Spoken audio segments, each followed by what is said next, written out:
akan diserahkan supaya disiksa, dan kamu akan dibunuh dan akan dibenci semua bangsa oleh karena namaku. Banyak orang akan murtad dan mereka akan saling menyerahkan dan saling membenci. Banyak nabi palsu akan muncul dan menyesatkan banyak orang. Karena kedurhakaan makin bertambah, kasih kebanyakan orang akan menjadi dingin. Namun orang yang bertahan sampai pada kesudahannya akan diselamatkan. Injil kerajaan ini akan diberitakan di seluruh dunia, menjadi kesaksian bagi semua bangsa. Sudah itu barulah kesudahan tiba. Sampai sedemikian jauh pembacaan perpuk evangelium kita.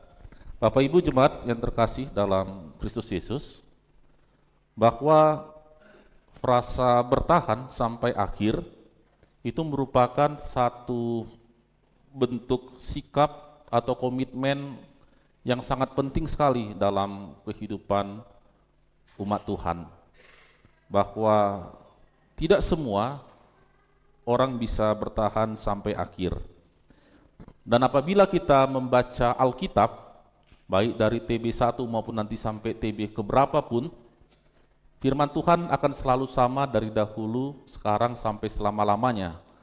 Dalam Alkitab selalu menceritakan bagaimana hal beriman itu adalah hal bertahan dalam kesetiaan terhadap perintah Tuhan. Kita dapat melihat contohnya Bapak Ibu dari seorang tokoh yang kita sebut sebagai bapak orang beriman. Siapakah dia? Abraham. Ya, jadi Abraham ini menerima janji Tuhan bahwa keturunannya akan sebanyak bintang di langit dan pasir di tepi pantai.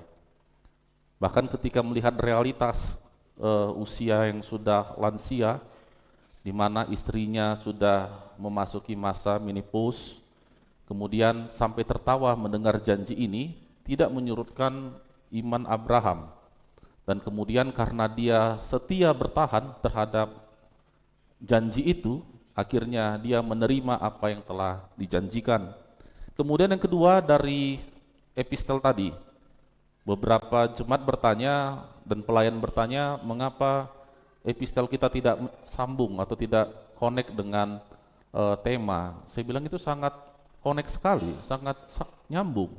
Kalau kita lihat cerita pujian Hana ini, itu kan diawali dari bagaimana Hana merasa sangat terintimidasi perasaannya, bahwa suaminya memiliki dua istri, salah satunya Hana, dan istri yang satu memberikan keturunan kepada suaminya, sedangkan dia tidak.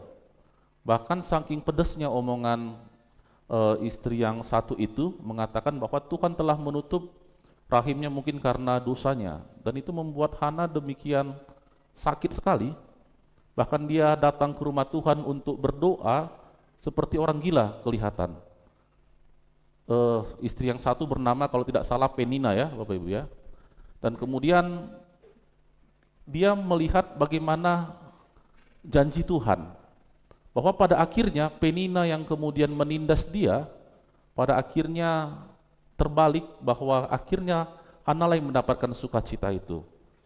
Dan betullah bahwa cinta sejati dari suaminya itu ada pada Hana. Dan sehingga ketika Hana bertahan terhadap komitmennya menerima janji Tuhan, dia pun menerima kebahagiaan. Kemudian apabila kita melihat penjahat yang tersalib di sebelah Tuhan Yesus, dalam masa hidupnya dia selalu melakukan kejahatan. Tetapi di akhir hidupnya, sebelum dia mengembuskan napas di kayu salib, dia kemudian melihat Tuhan Yesus, dan kemudian dia berusaha menahan supaya sebelum dia mati dia boleh menerima Tuhan Yesus. Dan pada akhirnya ketika dia bertahan dengan komitmen untuk tetap beriman kepada Kristus, dia menerima janji keselamatan, bahwa Kristus mengatakan pada saat ini juga engkau akan bersamaku di Taman Firdaus. Dan yang terakhir, bagaimana Rasul Paulus dalam perjanjian baru, khususnya di dalam surat pastoral Paulus kepada Timotius yang kedua, Paulus mengatakan bahwa aku telah mengakhiri pertandingan dengan baik, aku telah mencapai garis akhir, dan aku memelihara iman.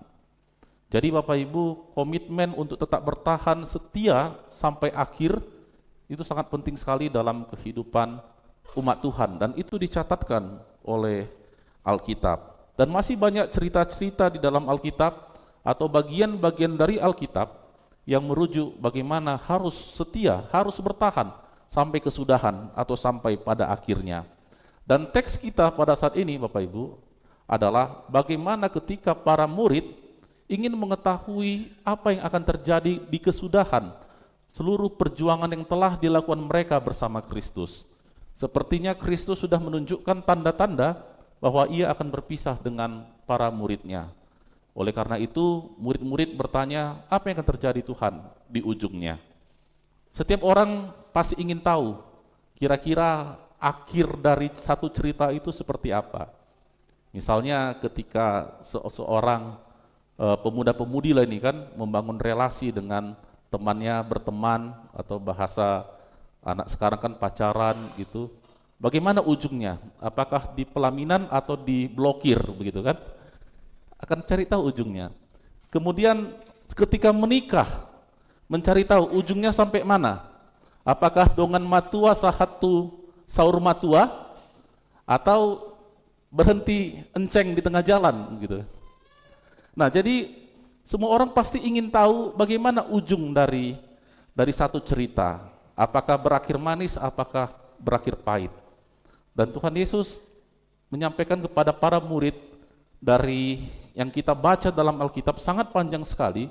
Tuhan Yesus hanya memberikan gambaran tanda-tanda yang akan menyertai sampai pada akhir zaman itu. Dan demikian panjangnya yang diberikan Tuhan Yesus gambaran, yang kita potret dalam teks Evangelium ini adalah dari ayat 4 sampai dengan ayat yang ke-9. Di ayat sebelumnya Tuhan Yesus sudah mengatakan Bapak Ibu bahwa tidak hanya kesesatan yang terjadi, tidak hanya kabar perang yang akan kita dengar, tidak hanya kelaparan yang akan kita saksikan, tidak hanya bencana alam yang akan terlihat di sekitar kita. Nah, tetapi juga akan terjadi sesuatu yang mungkin paling ekstrim berdampak pada diri kita secara fisik. Jadi sebelumnya, di ayat-ayat sebelumnya Tuhan Yesus berkata, ada kelaparan di sana, ada kabar perang, dan sekarang paling ekstrimnya itu adalah membahayakan atau mengancam fisik kita sebagai seorang umat percaya. Dan ancaman fisik itu setidaknya yang disebutkan dalam teks ini adalah disiksa, dibunuh, dan dibenci. Disiksa, dibunuh, dan dibenci. Kita lihat Bapak Ibu dalam fase perjalanan kekristenan dari awal sampai saat ini, ada begitu banyak kemudian kita temukan para martir yang mati disiksa, para martir yang mati dibunuh, dan sampai sekarang pun gereja masih banyak yang membenci. Dan apabila kita lihat tingkatan rasa sakit yang ditimbulkan dari ketiga itu, mungkin kita bisa urutkan. Tingkatan sakit paling rendah itu adalah dibenci. Kemudian yang paling bawah di tengah-tengah adalah disiksa. Kemudian yang paling ekstrim adalah dibunuh. Nah, sedangkan kita ketika dibenci orang, bagaimana respon kita Bapak Ibu? Ketika ada seseorang, kita tahu ada seseorang membenci kita. Saya beberapa tahun ini dalam menggunakan media sosial, itu tidak terlalu aktif di dalam membuat status atau membuat respons. Saya hanya mengamati, saya menjadi pengamat media sosial sekarang. Dan saya lihat ketika ada jemaat yang berkonflik dengan orang lain atau sesamanya, saya perhatikan responnya sangat sakit sekali. Saya lihat bahwa kau sudah dibaii, ternyata responmu begitu ya, sikapmu begitu sama aku ya. Kemudian nggak tahu diri, nggak tahu untung ya. Saya baca semuanya, wah ini ada konflik terhadap sesamanya atau teman kerjanya atau di mana. Kemudian saya membayangkan bahwa ketika kita menghadapi cibiran orang atau seseorang yang membenci kita, kita sudah demikian sakit Bapak Ibu. Belum lagi ketika kita disiksa, belum lagi ketika kita akan mengalami misalnya pembantaian, dibunuh begitu kan. Sedangkan dibenci saja kita sudah sangat responsif sekali. Nah, oleh karena itu Tuhan Yesus mengingatkan, ada banyak orang yang tidak tahan dibenci. Ada banyak orang percaya yang tidak tahan dengan siksaan, dan ada banyak orang percaya yang tidak tahan dengan ancaman pembunuhan atau pembantaian. Sehingga di ayat 10 Tuhan Yesus mengatakan, akan banyak nanti orang yang murtad, yang akan meninggalkan Kristus karena tidak tahan dengan tekanan-tekanan yang demikian. Nah, kalau kita lihat Bapak Ibu, tekanan masa sekarang, mungkin pembantaian hanya tinggal beberapa tempat lah terjadi ya. Sentimen keagamaan, terjadilah pembantaian massal dari satu klan atau dari satu isu perang agama, begitu ya kita sebutkan. Nah, tapi sekarang Bapak Ibu kita lihat, tekanan-tekanan itu, intimidasi itu banyak, misalnya dalam status ketika di pekerjaan, di dalam promosi jabatan. Saya pikir embel-embel itu akan sangat mempengaruhi. Sehingga saya pernah menemukan salah seorang jemaat kita ketika mengurus KTP, dia mengkonversi agamanya. Dan saya temukan, karena ketika itu dia ada urusan ke gereja, entah saya lupa urus entah baptisan seperti tadi atau seperti apa, saya lihat KTP-nya, loh kok beda? Kemudian jemaat ini berkata, Amang, zaman sekarang kita harus tulus seperti merpati, licik seperti ular. Wah, pendeta pula diajari. Oh gitu ya. Kalau enggak kita susah masuk kerja, Mang. Tapi tetap percayalah, Mang, imanku ini Tuhan Yesus. Kalau dibelah dadaku ini salib semuanya. Wis. Nah, dari fenomena itu kita lihat memang ada satu fenomena bahwa memang memikul salib Kristus itu kan, identitas Kristen itu kan berat kita tanggung ya Bapak Ibu. Nah, tapi harusnya ya itu harus kita hadapi. Tuhan Yesus dari berapa ribu tahun lalu kepada para murid mengatakan, ya itulah bagian kita, itulah jambar kita. Mau apa lagi? Dan beratnya orang yang murtad itu, orang yang meninggalkan Kristus itu malah tampil sebagai pengkhianat gitu kan, dan menebarkan sikap permusuhan. Dan betul yang dikatakan Tuhan Yesus di ayat 10 ini, bahwa orang yang meninggalkan Kristus di zaman teknologi informasi sekarang buat podcast kan. Dulu saya waktu gereja itu berat sekali, dikit-dikit kontribusi, Natal, segala macam. Tuhannya itu tidak benar, masa ada 3 Tuhan? Nah, kemudian kita melihat dari ucapan itu, ya muncul respon untuk saling bermusuhan. Dan itu terjadi kan Bapak Ibu, benar-benar terjadi. Nah, itulah yang dikatakan Tuhan Yesus, kalau tidak tahan dengan tekanan, dia pasti akan pergi meninggalkan Kristus dan kemudian tampil sebagai pengkhianat dan untuk mengambil sikap bermusuhan.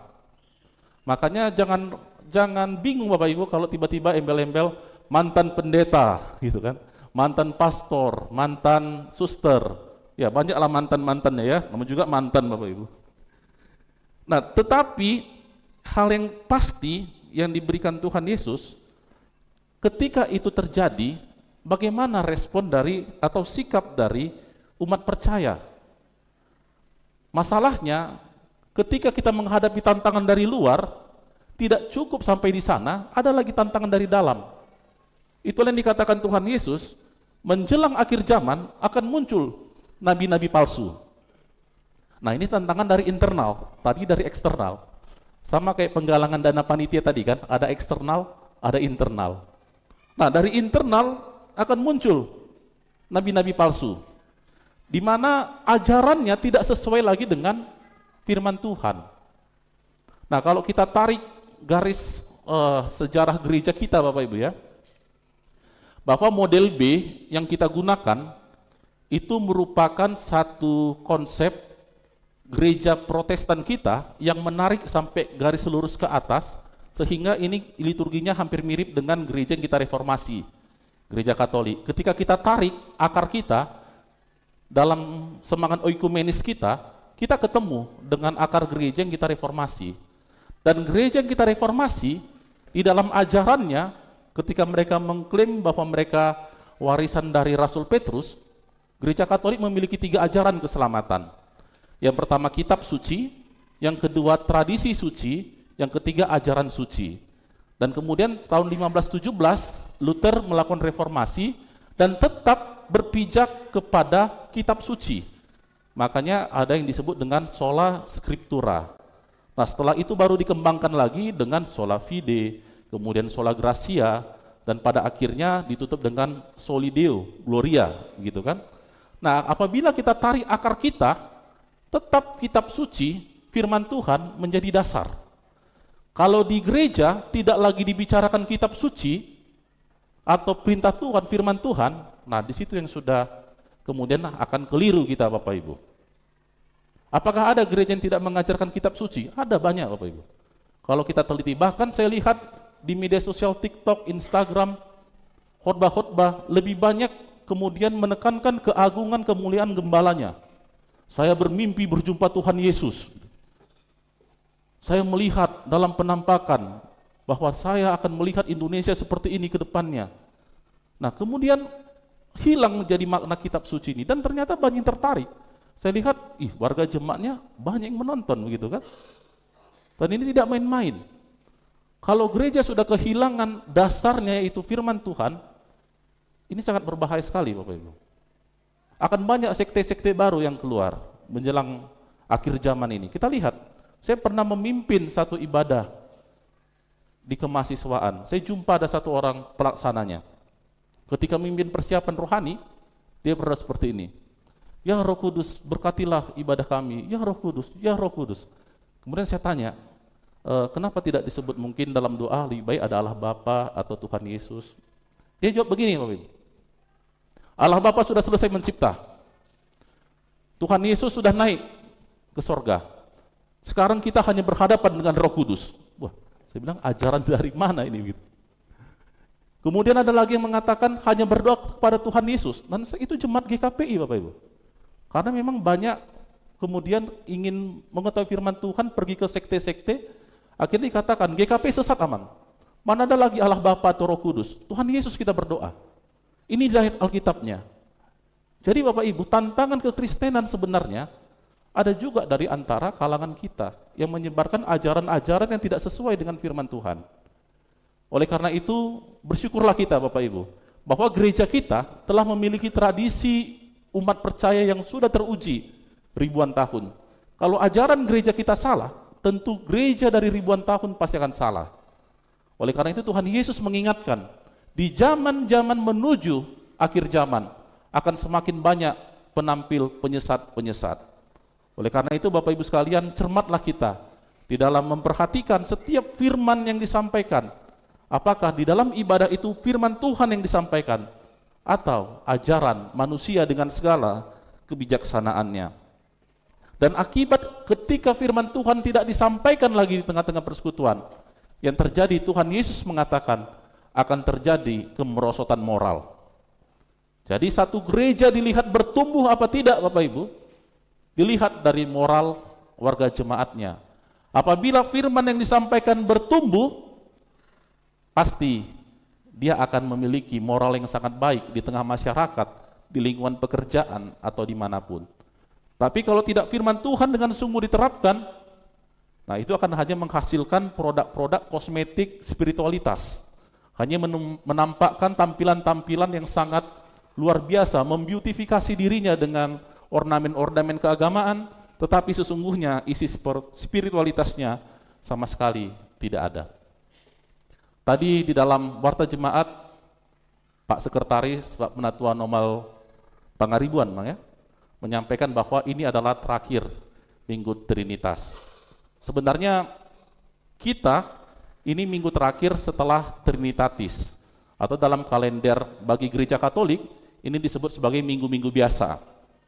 Karena setelah Pentakosta kita masuk minggu Trinitatis, itu biasanya warna putih. Nah setelah Trinitatis kita masuk minggu-minggu biasa. Sekarang tahun kalender gereja sekarang kita masuk 25 minggu. Kenapa warnanya hijau? Karena memang Bapak Ibu, itu menunjukkan seperti benih. Setelah minggu Trinitatis kita masuki, kita ditanamkan dengan Allah Tritunggal, bagaimana hasilnya?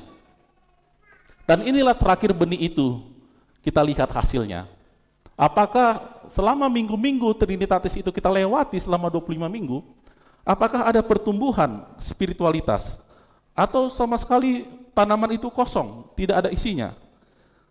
Dan ayat 13-14 menegaskan Bapak Ibu, siapapun kita yang menerima Injil Kerajaan Tuhan yang telah disampaikan Tuhan Yesus di tengah dunia, dan kita bertahan dengan itu, kita akan menerima keselamatan.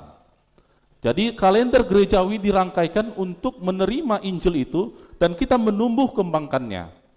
Sehingga pada minggu depan kita akan menutup kalender gerejawi, 1 tahun kalender gerejawi, dengan mengingat bahwa ternyata hidup kita ini terbatas di tengah dunia.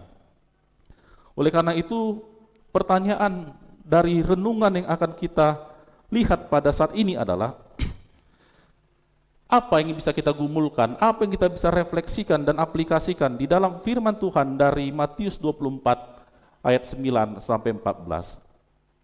Satu hal yang dapat kita renungkan, Bapak Ibu, adalah setiap orang untuk bertahan itu pasti harus memiliki motivasi. Jadi tugas motivator itu, kenapa motivator masih ada dalam pekerjaan manusia modern sekarang? Karena setiap manusia itu harus memiliki motivasi untuk bekerja dalam hidupnya. Nah, sebagai seorang kepala rumah tangga, sebagai seorang suami, kenapa suami harus bekerja keras? Apa yang memotivasi suami bekerja keras? Yang memotivasinya adalah karena ketika bangun tidur, dia melihat wajah istrinya, wajah anak-anaknya, ini yang harus kutanggung-jawabi, ayo aku bekerja. Atau seorang istri, kenapa harus sibuk, harus tetap mendukung anak-anaknya, mendukung suaminya? Karena ada memang harus yang mendorong bagaimana kita untuk bekerja dengan tulus. Oleh karena itu Bapak Ibu sekalian, pertanyaannya adalah, apa yang bisa memotivasi kita sebagai umat Kristen supaya kita bisa bertahan sampai akhir? Apa yang dapat membuat kita kembali mengingat sehingga inilah yang alasan aku harus bertahan sampai sejauh ini. Dalam hemat kami Bapak Ibu, mengapa kita harus bertahan dan apa yang memberikan kita semangat itu? Tidak lain tidak bukan adalah baptisan yang kita terima. Jadi orang Kristen Bapak Ibu banyak yang anggap remeh dengan baptisan yang diterimanya. Padahal dalam baptisan kita itu, apabila kita baca firman Tuhan, apabila kita teliti firman Tuhan, itu sangat besar sekali kuasa di dalam baptisan seorang percaya. Nah, apa buktinya? Bahwa dikatakan dalam firman Tuhan, setiap orang yang telah dibaptis, itu dibaptis di dalam kematian Kristus. Jadi dia disegel dalam kematian Kristus. Pada hari kebangkitan nanti, tanda dia akan dibangkitkan, dia sudah dibaptis apa enggak? Dan itulah kuasa Kristus sangat besar dalam baptisan kita. Dan dikatakan juga dalam baptisan itu ada Roh Kudus di dalamnya. Sehingga Bapak Ibu, saya tidak yakin kalau orang Kristen yang sudah baptis itu bisa kesurupan. Tidak yakin saya Bapak Ibu. Karena apa? Karena ada kuasa Roh Kudus di dalam dirinya. Tidak akan mungkin jiwanya dikuasai oleh roh jahat. Tidak akan mungkin. Lihatlah Bapak Ibu, kalau dia benar-benar menghidupi firman Tuhan dan dia menghidupi Roh Kudus yang telah ada dalam dirinya, yang ditandai dengan baptisan kudus, dia tidak akan takut kemana-mana. Ada begu ganjang situ katanya kan, ya tetap jalan aja. Karena ada kuasa Bapak Ibu. Percaya, apakah kita percaya kepada kuasa Roh Kudus dalam diri kita? Sehingga itulah yang membuat kita ketika dibaptis, kita menerima bagaimana materai yang diberikan oleh Allah. Sehingga pada hari kebangkitan, kita yang telah dibaptis, yang dicatatkan dalam kitab kehidupan, kita kemudian bisa mempertanggungjawabkan baptisan kita. Memang ada kritik yang diberikan oleh beberapa gereja terhadap gereja-gereja seperti kita, gereja tradisi. Karena kita kan gereja tradisi yang masih membawa anak baptis anak ya. Ada kritik, masa anak bayi dibaptis, dia nggak tahu loh firman Tuhan, dia tidak tahu loh apa makna baptisan. Nah, untuk menjawab itu sebenarnya telah ada berbagai dokumen gerejawi untuk menjelaskannya. Bahwa ketika anak itu dibaptiskan, itu masih dalam satu rangkaian dengan namanya katekisasi sidi.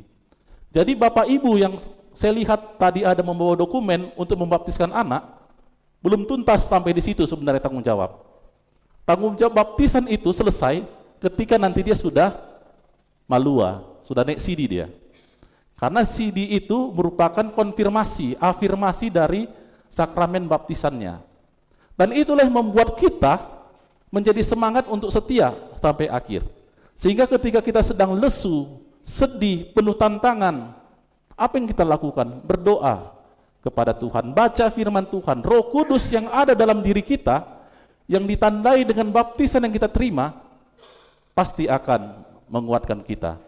Itu harus kita imani, Bapak Ibu. Harus kita yakini. Karena itulah yang akan kita gumulkan, yang kita dapatkan, yang akan kita lakukan ketika nanti hari kebangkitan tiba, bahwa kebangkitan kita peroleh di dalam baptisan kematian Kristus. Kemudian yang kedua, Bapak Ibu jemaat sekalian, bahwa penderitaan dalam hidup ketika kita berbuat sesuai dengan firman Tuhan, itu adalah satu hal yang wajar.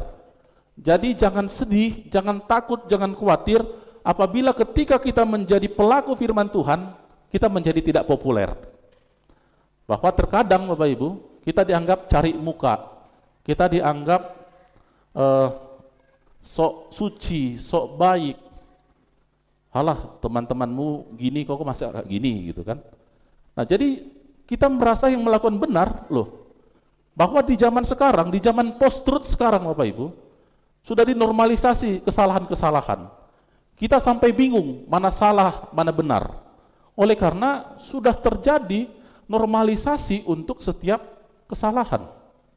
Misalnya ada polisi menindak pelaku menerobos lalu lintas, direkam di dalam satu video.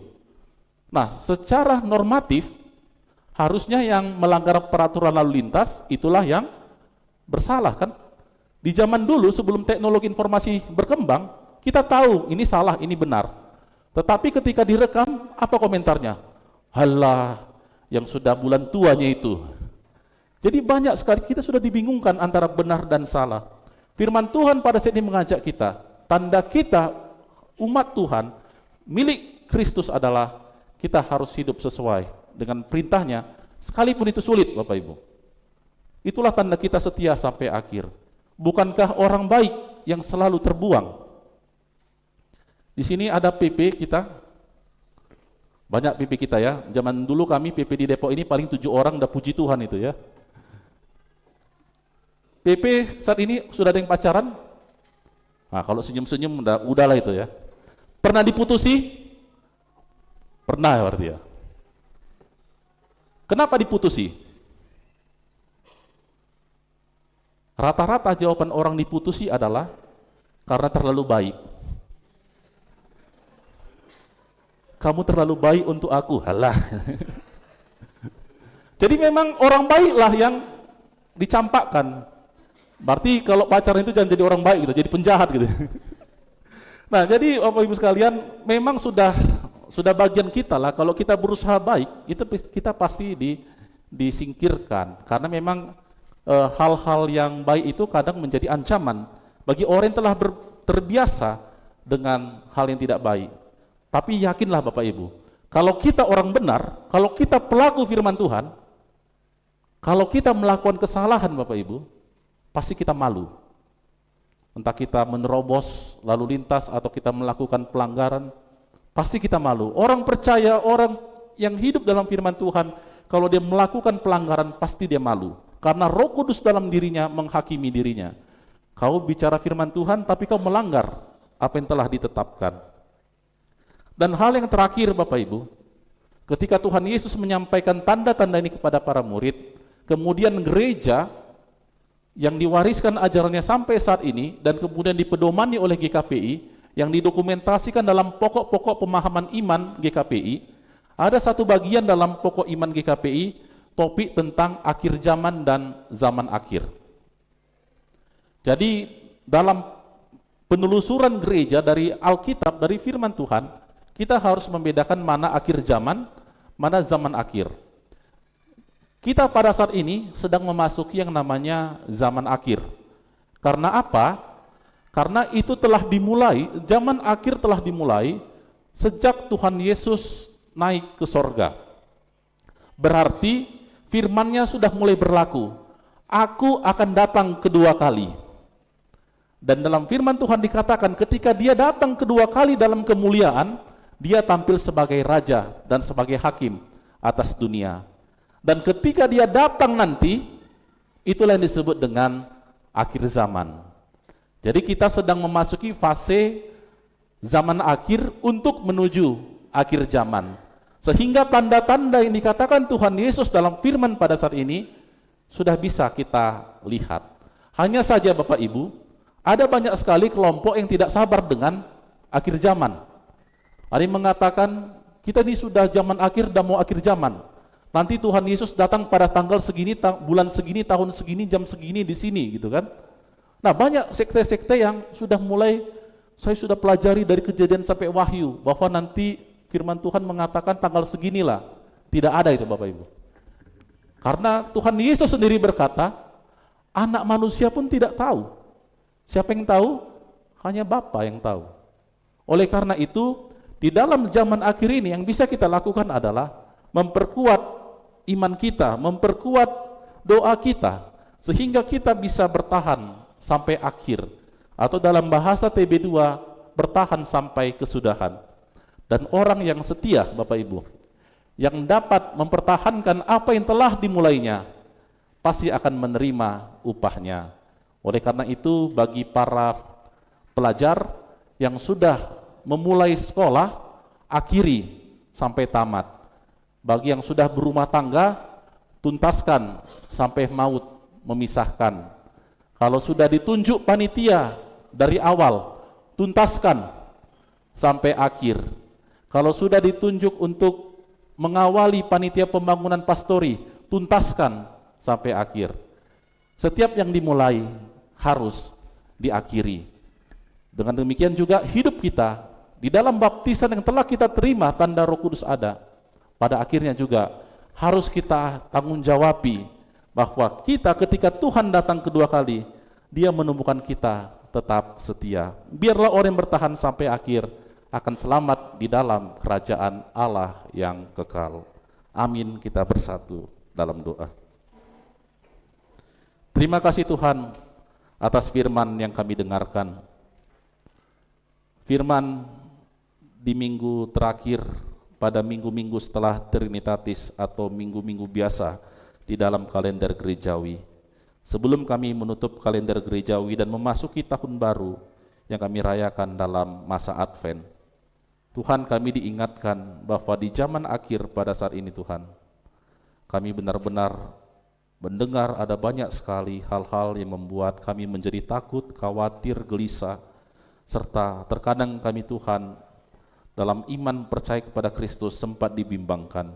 Tetapi kami diingatkan Tuhan bahwa Roh Kudus yang ada dalam diri kami, yang kami identifikasi ketika kami telah menerima baptisan kudus itu, itulah yang akan menguatkan kami, sehingga kami Tuhan boleh tetap setia untuk menjadi pelaku firman Tuhan, sehingga kami boleh menjadi orang yang benar-benar bertanggung jawab terhadap bagaimana pekabaran Injil Kristus yang telah diberitakan sejak dulu kala.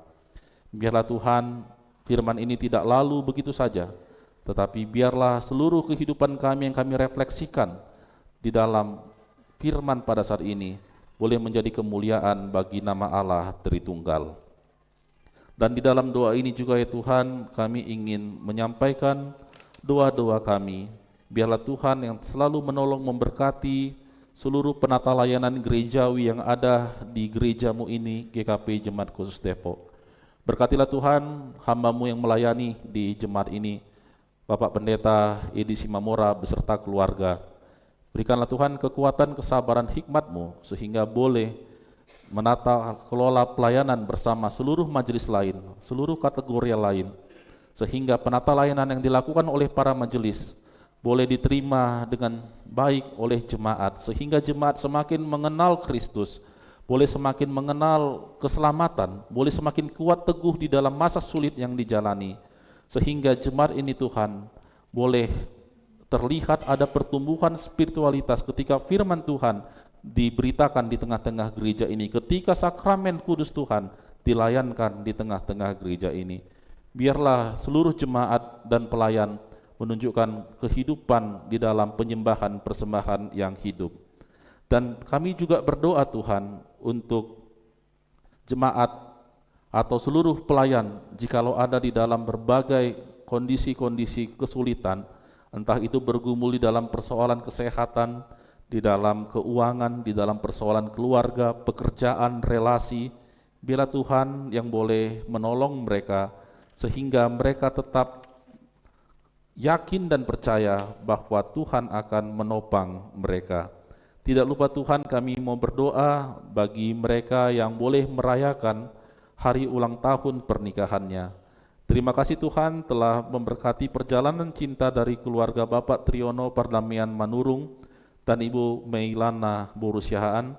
Demikian juga Tuhan untuk hamba-Mu Bapak Pendeta Emeritus Sonti Siregar dan Ibu Borusi Morangkir, dan juga Tuhan Bapak Alfian Nenggolan, Ibu Kartini Boru Simbolon, serta Bapak Edi Supriyatno Dinambunan dan Ibu Borusi Hombing yang berulang tahun pernikahan hari ini Tuhan.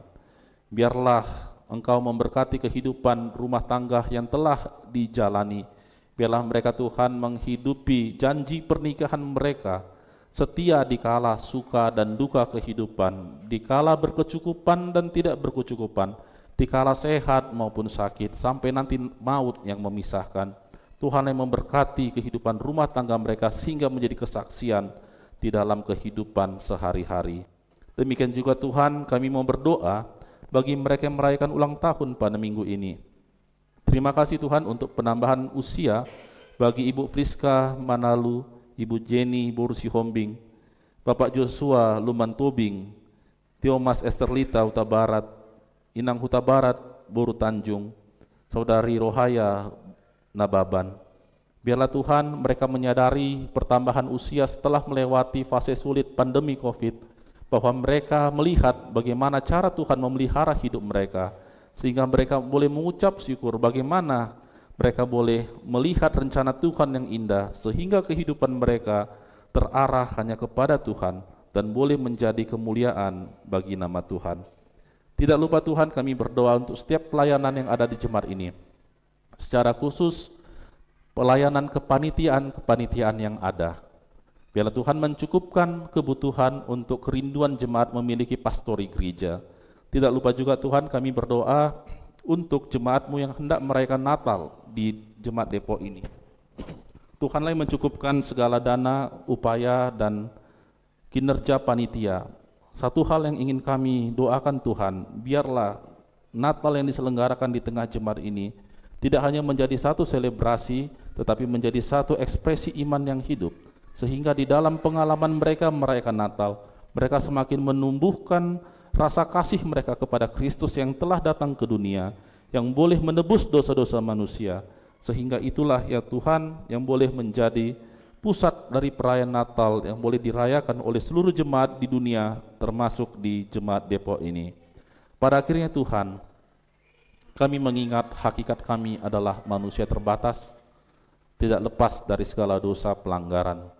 Engkaulah Tuhan yang mengampunkan segala dosa pelanggaran kami, sehingga kami layak disebut sebagai anak-anak Tuhan yang setia. Di dalam Kristus Yesus kami berdoa dan bersyukur.